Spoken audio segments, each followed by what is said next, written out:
What's up, YouTube? It's Noah, and I am making an update video on the 6-inch lift off-road camping adventure machine after quite some time and quite some trials. So let me get you up to speed. Well, to be frank, I've had years of camping splendor and good times in this car. Just enjoying it to the fullest. Enjoying my tire package, my lift, and I gotta show you the stereo. That is okay. I got excited just remembering what I've done to the stereo on this thing.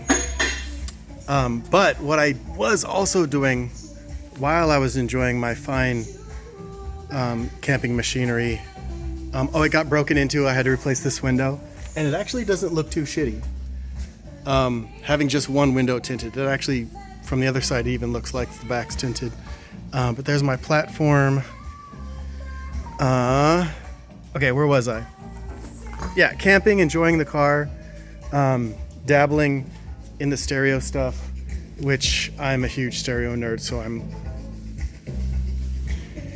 being ridiculous with the stereo. I can't wait to show you that. I cannot wait to show you that. But the thing that I was doing while I was camping was ignoring my head gasket leak. So when I bought this car, I mean, probably 8 years ago, 9 years ago, it had kind of the typical bubbles in the cooling system.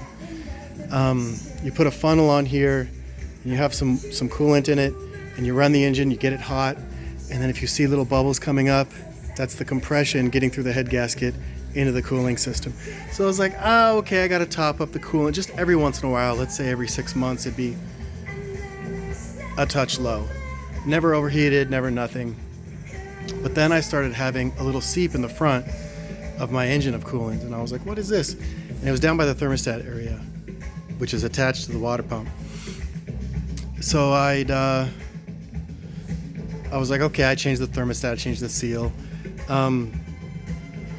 And I was going, and so trying to gather myself. It was hot summer, towards the end of summer, so I'd been camping every other weekend at least. And I was on the other side of the Cascade Mountains. I'm up here in Seattle, so that's, over I-90, over the peaks, and then it's a much drier side of the landscape. And I did river floating with my BFFs, and I mean, I'm just having the time of my life. While I was on that trip, I started hearing a little just a little, and I was like, okay, well, this is serious. I'll deal with it when I get back to the shop, But the car always gets me there. It's a Subaru. It might have leaks, it might have noises, but it'll get you to where you need to go, and then you can take care of it. Literally what I've seen a million times, so I ran with that. Anyway, I got on the freeway on my way home, car fully loaded with camping equipment, and started losing power, and was like, what the F? And my temperature gauge was maxed out, and I was like, no. Pulled over, opened the hood. My car was out of coolant. I mean, it ran out of coolant. So what had happened was the water pump gave up. It totally failed, the bearing in the water pump. So coolant was seeping out of the bearing, probably for I don't know how long, but I was like, where's this coming from? What's going on? And it has a weep hole, and if coolant comes out of the weep hole, that means it's going through your bearing. So I mean, I probably drove on a like the seal had failed in the water pump, and coolant was getting into the bearing. So it lasted for like about a month or something like that, until it started making noise, and then enough had leaked, or the bearing started failing to where it made even more play, and then that hole got bigger, and I was losing coolant. I don't know, in the camp spot while it was driving, when I didn't notice it at all. Until my temperature gauge was maxed out, and I was like, why am I losing power? So texted my friends. I was like, yo, homies, I'm pulled over on the side of the freeway. I think my stuff is overheating. Come help a brother out. And by the time they got there, it was cooled down a little bit. I added coolant. I watched it just pour out under the front of the motor where the water pump is. And I was like, I'm done. I need a new engine. Shoot. Got it towed all the way back to Seattle. Been sitting on it. Been driving my 1993 Miata LE in bliss the rest of that summer. By the way, that is a car that has been out in front of my shop for 6 years, 8 years. I don't know, just sitting there.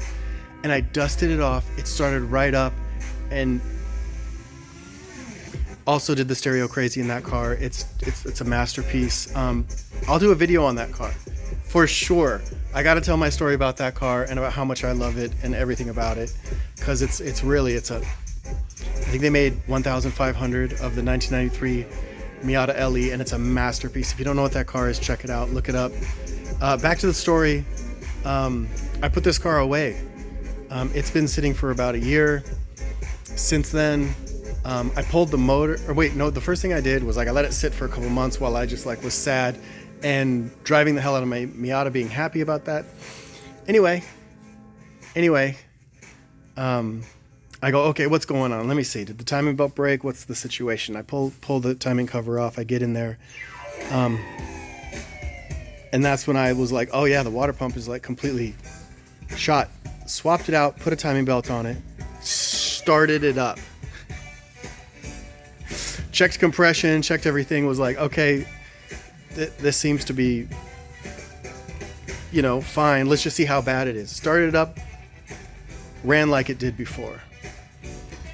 And I was like, what a good sign. And the reason why that was such a relief for me was because, honestly, when I got back to the shop after this thing blew up, I was like, I need another motor out of another car, junkyard. What's up? They were like, we don't got anything, and if we did, it's $1,800. And I was like, what? That's crazy. $1,800. I remember them being $800. Went to the Japanese imports. What do you got? 2-liter motors everywhere. They don't even have the 2.5, which is what this is, and it's lifted. I go camping. It's got the bigger tires on it. A 2.5 is very important in my mind. I got close to being like, I'll just throw a 2-liter in here and deal with it. But I mean, with gearing, that would have been a mess. So once I heard the motor run, I was like, what? Okay. Let's go ahead and think about a rebuild. So I was doing all this research. I have still a little bit of knocking when it's just starting up, and then it kind of cools off, and it's always done that. So I was thinking rods, pistons, everything. But then I was like, man, this thing overheated. I don't know how it's entirely bad, but I'm never a fan of an overheated motor. Never.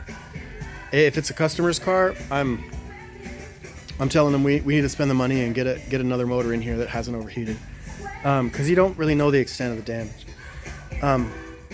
But penny pinching Noah, or tied on money Noah, basically, was like, okay, let's get into this thing and see what we got.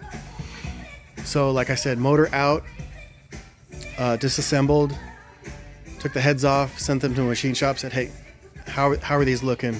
What do you think? And they were like, yeah, we got to cut off more material than specified.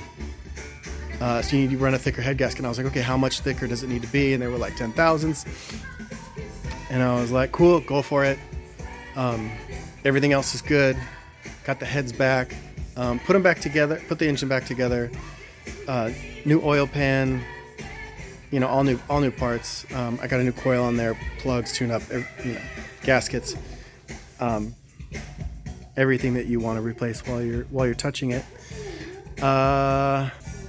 So again, and I'm a penny pincher, and I also like to experiment on my own stuff. So what I did, and you'll find this fascinating maybe, or you'll be a hater for life of me and my channel, but let me show you.